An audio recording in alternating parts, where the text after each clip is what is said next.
Hello everyone, welcome to the learning capital. मेरा नाम है आकाश श्रीवास्तव और मैं आपके लिए मंडे टू सैटरडे से लेकर आता हूँ एसएससी जेई के practice sets specially for civil engineers, जिससे आप अपनी तैयारी को बूस्ट कर सकते हैं। मैं इन प्रैक्टिस सेट में 25 क्वेश्चन प्रोवाइड करता हूँ डेली के, और मैं अपने सभी व्यूअर्स से ये एक्सपेक्ट करता हूँ कि आप अपने साथ में एक पेन और कॉपी लेकर बैठिए, ताकि आप उसमें अपने आंसर्स को नोट करें और आप अपनी तैयारी को चेक करें, आप अपने लेवल्स को जानें कि आपकी तैयारी कैसी है और किस डायरेक्शन में जा रही है।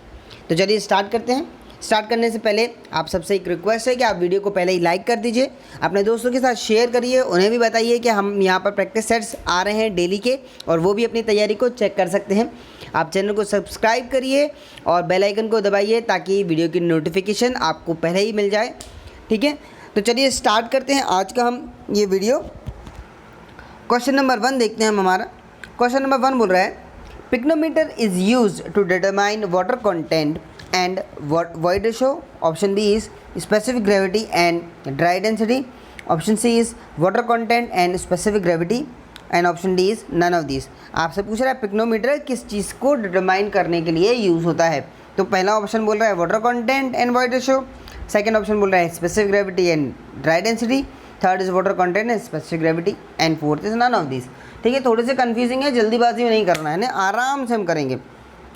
ठीक है, देखिए जल्दी। पिक्नोमीटर काय के लिए यूज़ होता है? एक तो स्पेसिफिक ग्रेविटी के लिए यूज़ होता है और दूसरा वाटर कंटेंट के लिए यूज़ होता है। तो ऑप्शन नंबर सी जो है इसका सही आंसर हो जाएगा। ध्यान से देखिएगा, जल्दी में मत करिएगा गलत। देखिए क्वेश्चन नंबर 2 की तरफ बढ़ते हैं। चलिए, बोल रहा है when the plasticity of the soil is greater than liquid limit then plasticity index is reported as. आपसे क्वेश्चन बोल रहा है कि जब आपकी प्लास्टिसिटी किसी भी सॉइल की आपकी लिक्विड लिमिट से ज़्यादा होगी तो प्लास्टिक इंडेक्स को हम कैसे डिनोट करेंगे। ऑप्शन है A negative, option B is 0, option C is non plastic and option D is none of these. तो देखिए प्लास्टिसिटी इंडेक्स क्या होता है? IP is equal to liquid limit minus plastic limit. अब क्वेश्चन में क्या बोला है कि ये जो WP है यानी कि प्लास्टिक लिमिट है, ये आपकी लिक्विड लिमिट से बड़ी है। अगर ये बड़ी है तो फाइनल जो वैल्यू है वो आनी चाहिए नेगेटिव। ठीक है, अब ऑप्शन में देखिए नेगेटिव है, पर ध्यान रखिए इस IP को हम नेगेटिव नहीं बताते हैं, इसको हम क्या बताएंगे? 0 बताएंगे। ये थोड़ा सा ट्विस्ट वाला क्वेश्चन है, इसलिए SSC का फेवरेट क्वेश्चन है। ठीक है, तो इसको आप ध्यान रखिएगा कि आप IP को कभी भी नेगेटिव नहीं बताते हैं। अगर आपकी लिक्विड लिमिट छोटी आ रही है प्लास्टिक लिमिट से तो IP को हम 0 रिपोर्ट करेंगे। तो इसका जो सही आंसर होगा वो होगा ऑप्शन डी। चलिए आगे बढ़ते हैं क्वेश्चन नंबर 3 की तरफ। आई होप आपको वीडियो पसंद आ रहा होगा, तो लाइक करते जाइए, शेयर करते जाइए और चैनल को सब्सक्राइब नहीं किया है, फर्स्ट टाइम आए हैं तो चैनल को सब्सक्राइब करिए। साथ ही साथ हम जो अभी तक इतने सारे प्रैक्टिस सेट्स बना चुके हैं आप उन्हें जाकर भी देखिए, आपको बहुत ज़्यादा हेल्प मिलेगी SSC जेई की तैयारी करने में। चलिए क्वेश्चन नंबर 3 देखते हैं। The pH value of a fresh sewage is usually option A less than 7, option B more than 7, option C equal to 7 and option D is equal to 0। तो हमने इस तरह का एक क्वेश्चन हमने इससे पहले भी प्रैक्टिस सेट में देखा है जिसमें एग्जैक्टली वैल्यू पूछी थी। अब यहाँ पर वैल्यू नहीं पूछ रहा है। तो आपका सीवेज की जो pH होता है वो क्या है? आपके 7 से बड़ा होता है। ऑप्शन बी जो है इसका सही होता है। अगर ऑप्शन में आपको 8 मिलता है तो एग्जैक्ट बात करें तो pH का जो सीवेज होता है वो 8 होता है। ठीक है, तो ध्यान रखिएगा। आगे बढ़ते हैं क्वेश्चन नंबर 4 की तरफ। आप अपने आंसर ज़रूर अपने कॉपी में लिखते जाइए ताकि बाद में आप उसको एवेल्यूएट भी कर सकें। और अगर आपका आंसर सही हो जाता है तो आप अपने आप को 1 मार्क अलॉट कर सकते हैं, और अगर गलत हो जाता है तो -0.25 मार्क्स। इसके करने से क्या होगा कि आपको पता चल जाएगा कि नेगेटिव मार्किंग में कितने मार्क्स कम हो सकते हैं, और आप जो सही कर रहे हैं, जो धोखे में तुक्के में सही हो जाते हैं, वो सब एलिमिनेट होना शुरू हो जाएगा और आपकी एग्जैक्टली आपको पता चलेगा कि आपका लेवल कहाँ पर है। चलिए तो बढ़ते हैं क्वेश्चन नंबर 4 की तरफ। बहुत ही सिंपल सा क्वेश्चन है। बोल रहा है a septic tank is option A settling tank, option B digestion tank, option C both A and B and option D none of this. तो बताइए, जल्दी से बताइए इसका क्या सही आंसर होगा। आप चाहें तो कमेंट सेक्शन में भी बता सकते हैं कि आपको क्या लगता है इसका सही आंसर क्या है। आप क्वेश्चन नंबर लिख दीजिए और उसका आंसर बता दीजिए कि इसमें ये आंसर सही होगा। तो इसका जो सही आंसर है, सेप्टिक टैंक क्या होता है? आपका सेटलिंग टैंक भी होता है, डाइजेशन टैंक भी होता है। इसका जो सही आंसर हो जाएगा वो हो जाएगा ऑप्शन नंबर सी। तो सी जो है इसका सही आंसर है। आगे बढ़ते हैं क्वेश्चन नंबर 5 की तरफ। देखिए अब ये थोड़ा सा एक न्यूमेरिकल आ गया है, तो न्यूमेरिकल देख के डायरेक्टली छोड़ना नहीं है, ठीक है। थोड़ा सा हम क्वेश्चन को पढ़ लेते हैं, देखते हैं बनेगा या नहीं बनेगा, उसके बाद डिसाइड करेगा। ऐसा नहीं कि न्यूमेरिकल आया छोड़ दिया। अब देखिए क्वेश्चन क्या बोल रहा है। अ sand deposit has a porosity of 1/3 and specific gravity is 2.5. The hydraulic critical gradient to cause sand boiling in the stratum will be option A 1.5, option B 1.25, option C 1 and option D is 0.75. अब देखिए क्या बोल रहा है आपसे, एक sand है, आपको पोरोसिटी दी हुई है, स्पेसिफिक ग्रेविटी दी है, क्रिटिकल हाइड्रोलिक ग्रेडियंट पूछा है सैंड बॉइलिंग के लिए या क्विक सैंड कंडीशन के लिए। तो हमें पता है IC की वैल्यू क्या होती है, सॉरी पता है IC की वैल्यू क्या होती है, IC इज इक्वल टू क्या होता है G -1/1 + E, ठीक है। अब आपके पास दो ऑप्शन हैं। अब आप क्या कर सकते हैं, पोरोसिटी की मदद से आप वॉइड रेशियो को निकाल लीजिए, या फिर इस फॉर्मूले को थोड़ा सा मॉडिफाई करके मैं यहाँ ऐसा लिख देता हूँ, IC is equal to sorry IC is equal to G-1, ठीक है। डिवाइड में था 1/1 + E था, तो इसको हम क्या लिख सकते हैं 1 - पोरोसिटी भी लिख सकते हैं हमारे पास, क्योंकि एक फॉर्मूला होता है क्या 1 - porosity is equal to 1/1 + E, तो मैंने इससे रिप्लेस कर दिया। तो आप या तो ये लगा लीजिए या फिर इसी फॉर्मूले से आप पहले E को कैलकुलेट कर लीजिए और उसके बाद निकालिए, ठीक है। तो इस क्वेश्चन का मैं आपको आंसर नहीं बताऊंगा, आपको मैंने फॉर्मूला बता दिया है, आप वैल्यूज़ को पुटअप करिए और इसका जो भी आंसर होगा वो आप कमेंट सेक्शन में ज़रूर बताइएगा कि आपका क्या आंसर आया। ध्यान रखिएगा आपको कैलकुलेटर का यूज़ नहीं करना है। दूसरी चीज़, आपको थोड़ा सा अपना टाइम नोट करना है कि आपको कितना टाइम लग रहा है न्यूमेरिकल करने में, ठीक है। तो स्टार्ट करने से पहले आप चाहे तो आप एक स्टॉप वॉच लगा सकते हैं या फिर एक अंदाज़न आप देख लीजिए कि कितने आप टाइम ले रहे हैं ऐसे क्वेश्चन करने में, ठीक है। तो इस क्वेश्चन का आंसर आपको बताना है। चलिए बढ़ते क्वेश्चन नंबर 6 की तरफ। Question 6 is very important, very repeated. The ratio of various ingredients in M20 grade concrete is option A 1:2:3, option B 1:3:6, option C 1:1.5:3 and option D 1:1:2।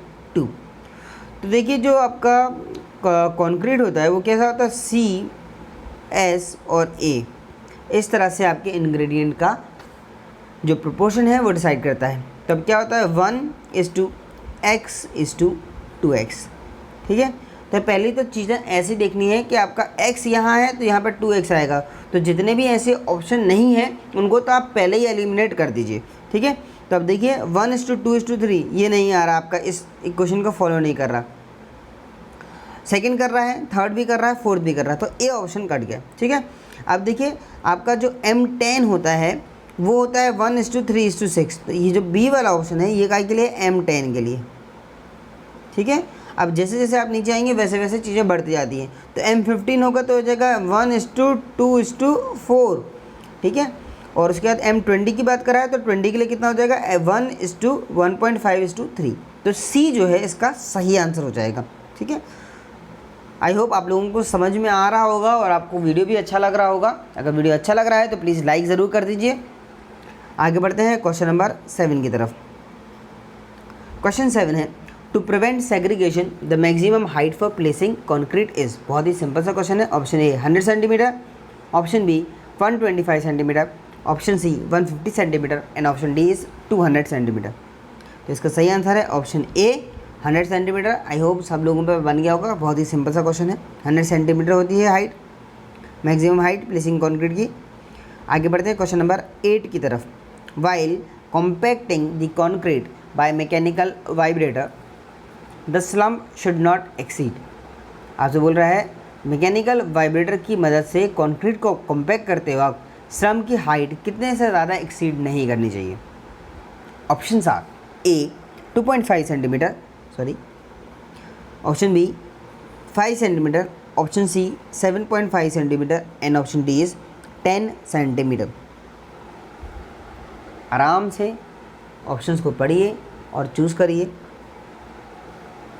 Simple question है पर गलत होने के चांसेस हैं। तो इसका जो सही आंसर है वो है ऑप्शन बी 5 सेंटीमीटर से ज़्यादा नहीं होना चाहिए, तो बी ऑप्शन इज़ राइट। आगे बढ़ते हैं क्वेश्चन नंबर 9 की तरफ। Separation of coarse aggregate from mortar during transportation is known as. आपसे बोल रहा है कोर्स एग्रीगेट के अलग हो जाने को हम क्या बोलते हैं? Option A bleeding, option B creeping, option C segregation and option D shrinkage. तो कोर्स एग्रीगेट के अलग हो जाने को हम क्या बोलते हैं? सेग्रीगेशन। ऑप्शन सी जो है इसका सही आंसर है। इसके अलावा ब्लीडिंग क्या होता है? जब आपका पानी है वो कंक्रीट के ऊपर आ जाता है या सीमेंट पेस्ट है वो ऊपर आ जाता है, उसको हम क्या बोलते हैं? ब्लीडिंग बोलते हैं। अभी अगर यहाँ पर क्या हो रहा था, कोर्स एग्रीगेट अलग हो रहा था, तो इसको हम बोलते हैं सेग्रीगेशन। तो इन दोनों पर कई बार क्वेश्चन आता है। आगे बढ़ते हैं।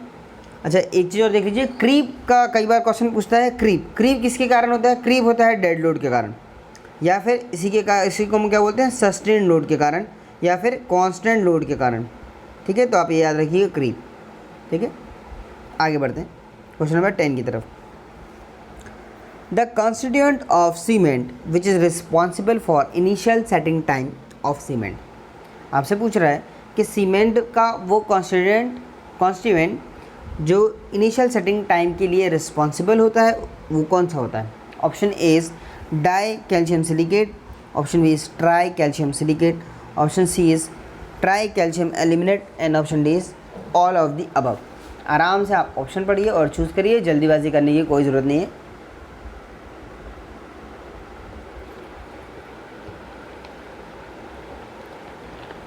आई होप आप लोगों ने ऑप्शन चूज़ कर लिया होगा। अगर किसी ने नहीं किया है तो थोड़ा सा वीडियो पॉज कर लीजिए और ऑप्शन को चूज़ करिए। आप अपना टाइम लीजिए।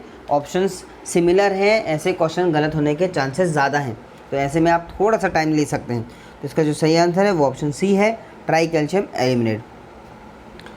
नेक्स्ट क्वेश्चन बढ़ते हैं, क्वेश्चन नंबर 11 की तरफ। अब सर्वे आ गया। देखिए पूरे मैंने आपको इस तरह बनाया हुआ है कि आपको ऑलमोस्ट सारे सब्जेक्ट के क्वेश्चन यहाँ पर मिले। थोड़ा सा मैंने अभी यहाँ ये ज़रूर किया है कि मैं सब्जेक्ट के क्वेश्चन ज़्यादा डाल रहा हूँ एक पर्टिकुलर सेट में, पर हम जैसे जैसे आगे और बढ़ेंगे तो बिल्कुल 25 क्वेश्चन आपको ऑलमोस्ट हर सब्जेक्ट के मिलेंगे। पर क्या है, क्योंकि अभी हमारे पास टाइम बहुत है और आपका एसएससी का तो हो सकता है एग्ज़ाम पोस्टपोन हो जाए, तो आपके लिए ये ज़्यादा बेनिफिशियल होगा कि आप थोड़ा सब्जेक्ट वाइज ज़्यादा पढ़ें। पर जैसे जैसे हम थोड़ा और नज़दीक जाएंगे तो मैं पूरे 25 क्वेश्चन ऐसे बनाऊंगा कि आपको हर सब्जेक्ट का कम से कम 1 से 2 क्वेश्चन ज़रूर मिलें।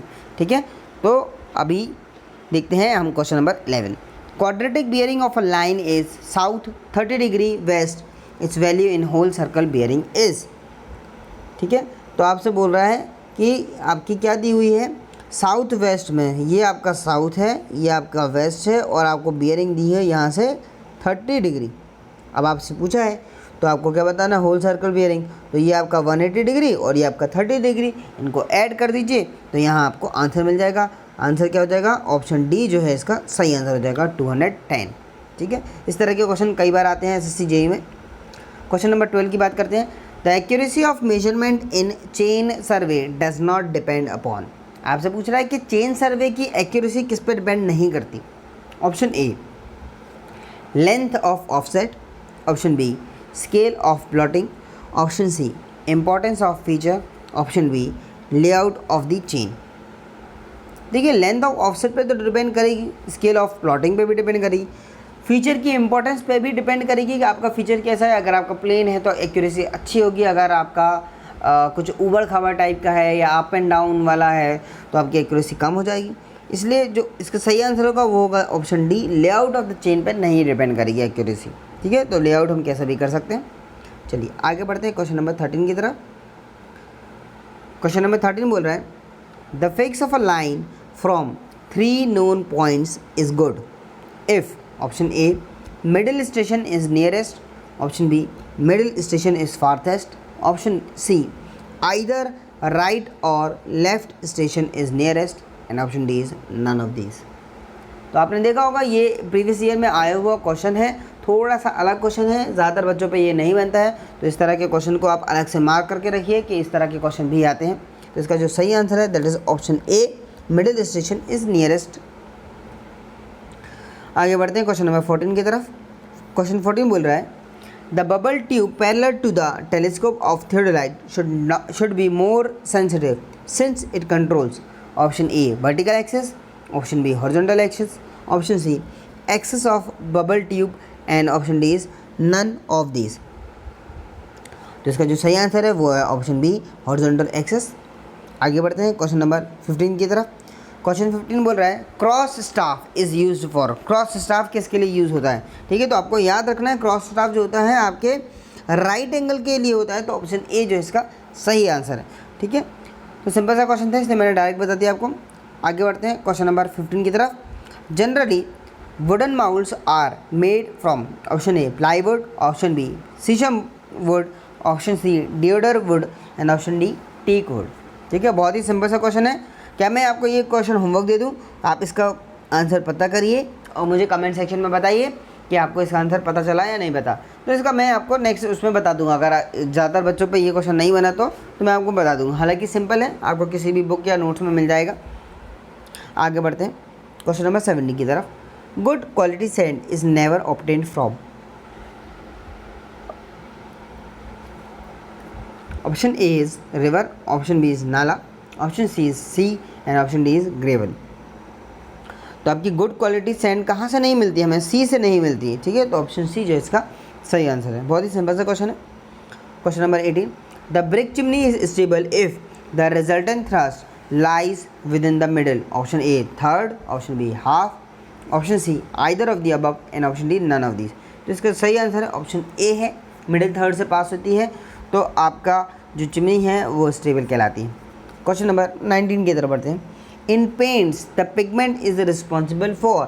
पिगमेंट काय के लिए रिस्पॉन्सिबल होता है? बहुत ही सिंपल सा क्वेश्चन है, कोई भी बता सकता है। इसका आंसर बी है, कलर। कलर के लिए डिपेंड करता है, हम कलर चूज़ करते हैं कि किस कलर का हमारा पेंट होगा। तो ऑप्शन बी जो है सही है। कोई पढ़ाई की ज़रूरत तो है नहीं, कोई बता सकता है इसका आंसर। क्वेश्चन नंबर 20 की बात कर रहे हैं। Resins are option A not soluble in water, soluble in spirit, use in varnish and option D is all of the above. तो रेजिन्स की जो तीनों क्राइटेरिया होते हैं, इसलिए ऑप्शन डी जो इसका सही आंसर है। आगे बढ़ते हैं क्वेश्चन नंबर 21 की तरफ। The head loss in turbulent flow in pipe varies. Head loss किस पर डिपेंड करता है? ऑप्शंस पढ़िए और आराम से ऑप्शन को चूज़ करिए। देखिए ऑप्शंस सिंपल हैं पर एक जैसे हैं, इसलिए गड़बड़ी हो जाती है। मैं इसलिए नहीं रीड कर रहा हूँ ताकि आप खुद से रीड करिए। अगर मैंने रीड कर दिया तो आप क्वेश्चन को, ऑप्शंस को रीड करने की हैबिट नहीं बिल्डअप कर पाएंगे, इसलिए मैंने इस तरह का बड़ा वाला ऑप्शंस को नहीं पढ़ रहा हूँ। आप आराम से वीडियो को पॉज करिए और इसको पढ़िए। आई होप आप लोगों ने चूज़ कर लिया होगा। तो इसका जो सही आंसर है वो है ऑप्शन डी। जिसका सही हो गया वो 1 मार्क अलॉट करिए, जिसका गलत हो गया वो -0.25 मार्क्स। आगे बढ़ते हैं क्वेश्चन नंबर 22 की तरफ। In long and short wall method of estimation the length of long wall is centre to centre distance between the walls and option A breadth of wall, option B half breadth of wall on each wall, option C 1/4 breadth of wall on each side and option D is none of the above. तो इसका जो सही answer है that is option B, half breadth of wall on each wall. बहुत ही simple सा question है, कई बार आता है, रिपीटेड है। हमने भी कई प्रैक्टिस सेट में इस तरह के कुछ क्वेश्चंस देखे हुए हैं। इफेक्टिव स्पान पर देखे हैं, कैंटिलीवर का इफेक्टिव स्पान देखा है। ठीक है, तो अभी ये long wall and short wall का पूछ लिया था। तो इस तरह के क्वेश्चन आते हैं, आप ध्यान रखिएगा। क्वेश्चन नंबर 23 की बात करते हैं। The plan of a building is in the form of option a rectangle with the plan of a building is in the form of a rectangle with center line dimension of the outer wall as 10.3 and 17.3 meter. Then its carpet area is option A is 150, option B is 157.59, option C is 165.36 and option D is 170. बहुत ही simple सा question है। आपको क्या करना है, 10.3 minus कर देंगे हम कितनी वॉल की थिकनेस, ठीक है, और जो कितनी दी है 0.3 दी हुई है, और इंटू कर देंगे 17.3 माइनस 0.03 और इंटू करेंगे तो ऑप्शन डी जो है इसका सही आंसर हो जाएगा। आगे बढ़ते हैं क्वेश्चन नंबर 24 की तरफ। The estimate expected to be least accurate is option A is supplementary estimate, option B is plinth area, option C is detailed and option D is revise. देखिए डिटेल्ड जो है वो आपका सबसे एक्यूरेट होता है, मोस्ट एक्यूरेट होता है। ठीक है, आपसे बोला है लीस्ट, ठीक है। दूसरी चीज़ रिवाइज क्या होता है, रिवाइज तो तभी बनेगा जब आपने किसी चीज़ का एनालिसिस किया होगा। सिमिलरली सप्लीमेंट्री भी तभी बनेगा जब आपने एनालिसिस किया होगा। तो इन ऑप्शन के हिसाब से जो ऑप्शन बी है वो आपका लीस्ट एक्यूरेट होगा, यानी कि प्लेन एरिया एस्टिमेट। चलिए आगे बढ़ते हैं क्वेश्चन नंबर 25 की तरफ, जो हमारा लास्ट क्वेश्चन भी है। According to Dickens formula the flood discharge Q in Qmax is given by, simple सा डिकेंस का फॉर्मूला दिया हुआ है, तो इसका जो सही आंसर है वो ऑप्शन बी है। ध्यान से देखिएगा 3/4 होता है ए की पावर में, 3/4 या फिर 0.75, ठीक है। तो ये वैल्यू आपको याद रखनी है, तो ऑप्शन बी जो इसका सही आंसर है। तो हमारा सेशन यहाँ पर एंड होता है। जल्दी से वीडियो को आप लाइक कर दीजिए, अपने दोस्तों के साथ शेयर करिए, कमेंट करके बताइए कि आपको वीडियो कैसा लगा, आप किस पर वीडियो चाहते हैं ये भी बताइए। चैनल को सब्सक्राइब कर लीजिए और बेल आइकन को दबाइए ताकि आपको वीडियो की नोटिफिकेशन सबसे पहले मिलती रहे। अब आपका काम ये है कि आपने जितने भी 25 क्वेश्चन देखे हैं, इसमें जो आपने सही किया है उसके लिए आप 1 मार्क अलॉट करिए, जो गलत किया है उसमें -0.25 मार्क्स अलॉट करिए, और आप 25 में से आप अपने आपको मार्क्स देखिए कि आपके कितने मार्क्स आ रहे हैं। अगर आप ऐसा 4 दिन करते हैं तो आपको एग्जैक्टली समझ में आ जाएगा कि आप 100 में से कितने मार्क्स ला रहे हैं, ठीक है।